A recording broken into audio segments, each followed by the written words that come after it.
ইউনূস সাহেব এত একটা ভালো মানুষ, পৃথিবী বিখ্যাত মানুষ, তার আশেপাশে যে উপদেষ্টা উনি রেখেছেন, ইউনূস সাহেবের ব্যাপারে আমি খুবই আশাবাদী। I salute him for many reasons. কিন্তু তার আশেপাশের উপদেষ্টাদের ব্যাপারে যে শুনি মাঝে মাঝে, তাতে তো খুব লজ্জিত হওয়ার একটা বিষয়। এবং উনি তাদের কিছু কাটছাট করেন না কেন এতদিন আমি জানি না আসলে। না, ওনার অনেক দুর্বলতা আছে। ওনাদের উপদেষ্টা গুলি এনাদের কি সব জানি না। এনাদের অবশ্যই এই সমস্যা না, ওনাদের উপদেষ্টা উচিত ছিল প্রতি মাস তার ব্যাংক হিসাব দেওয়া।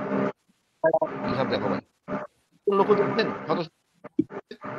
করেন, আমাদের কোনো হয় নাই। আমাদের হাসিনা মানে হাসিনার ঘষা খেয়ে আমরা শিক্ষা পাইনি। আমাদের আরো দরকার, এই ছাত্ররাও ভুল করছে রাজনীতি করে, যে পেশা গ্রুপে থাকতো সব কটা সোজা করা যাইতো। তারপর আমি মনে করি আমরা আশাবাদী, ইনশাল্লাহ আমরা প্রেশার ক্রিয়েট করবো যাতে এই কাজটা না করে।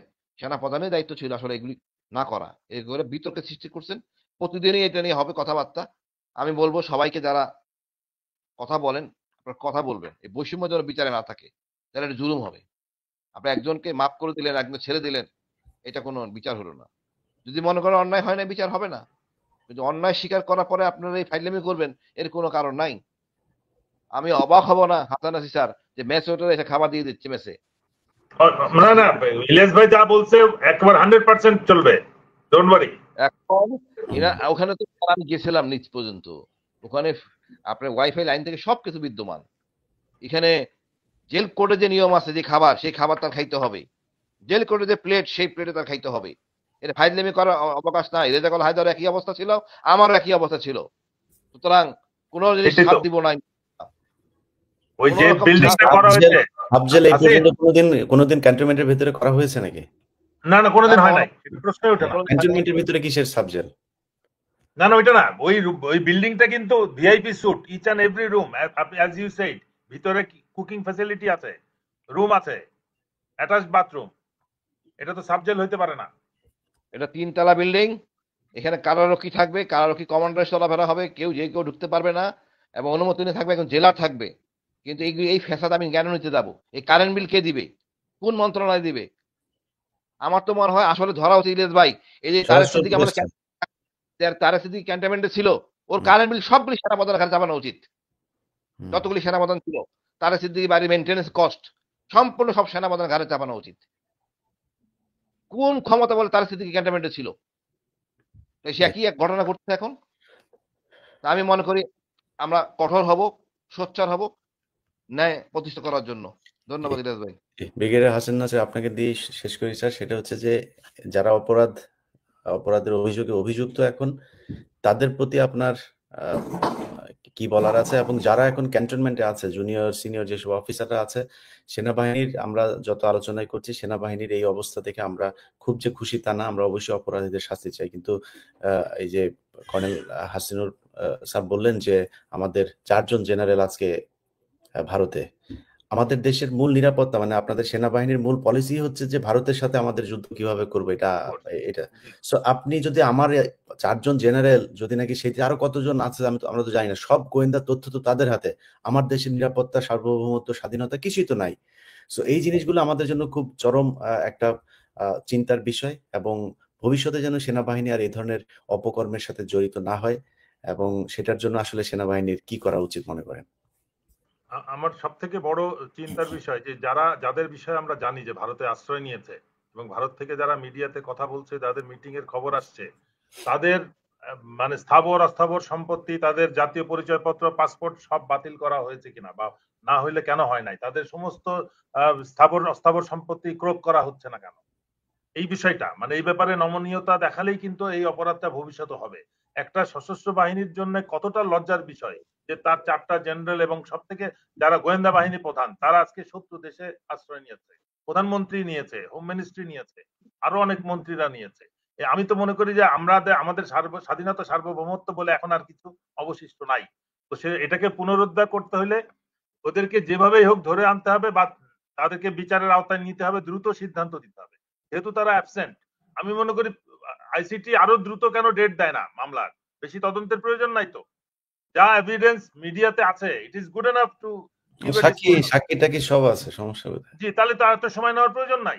সাক্ষী দিয়ে প্রমাণ দিবে, তাহলেই অন্যদের জন্য এটা শিক্ষণীয় বিষয় হবে। একটা প্রচার স্যার হচ্ছে প্রমাণ মিডিয়াতে, স্যার হ্যাঁ প্রমাণ বলো। একটা কথা বলে নাই, ডকুমেন্টে দেখা যাচ্ছে আপনি ছিলেন এই দায়িত্বে এতদিন, এক্স্যাক্টলি এই সময় আপনি এক্স্যাক্টলি ছিল। এটা এখানে তো কোনো আমার কথা হলো, কে কে জড়িত, কারা খাবার দিছে, কারা ডিউটি এক্স্যাক্টলি করছে, আমি তো চাই কে আমার মারছে, কে আমার গায়ে হাত তুলছে, আমি জানতে চাই হু ইজ দ্যাট অফিসার, কে আমার অ্যারেস্ট করছে, আই ওয়ান্ট টু নো। এটা ফাইজলামি করার কিছু নাই তো এখানে। এরা রীতিমতন ফাজলামি করছে। আজকে টক শোতে বলতেছি স্যার, যদি তারা ন্যায় বিচার না করে, মব তো বাইরে হয়েছে, ক্যান্টনমেন্টের ভিতরে মব হবে, আর আই উইল ডু ইট।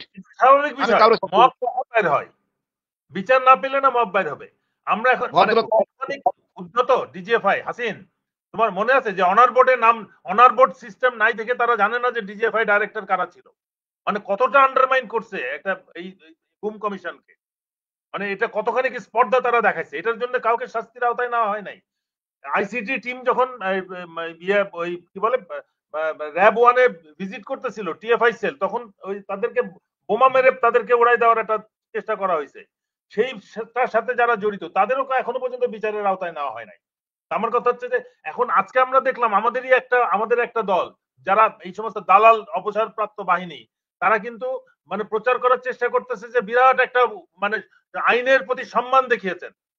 কর্তৃপক্ষের কি সম্মান না দেখানোর কোনো সুযোগ ছিল? তাহলে একটা জনগণের জন্য আইন কি আলাদাভাবে প্রযোজ্য? যে সেনা কর্তৃপক্ষ সার্ভিং অফিসারদের হ্যান্ড ওভার করবে না তো কে করবে?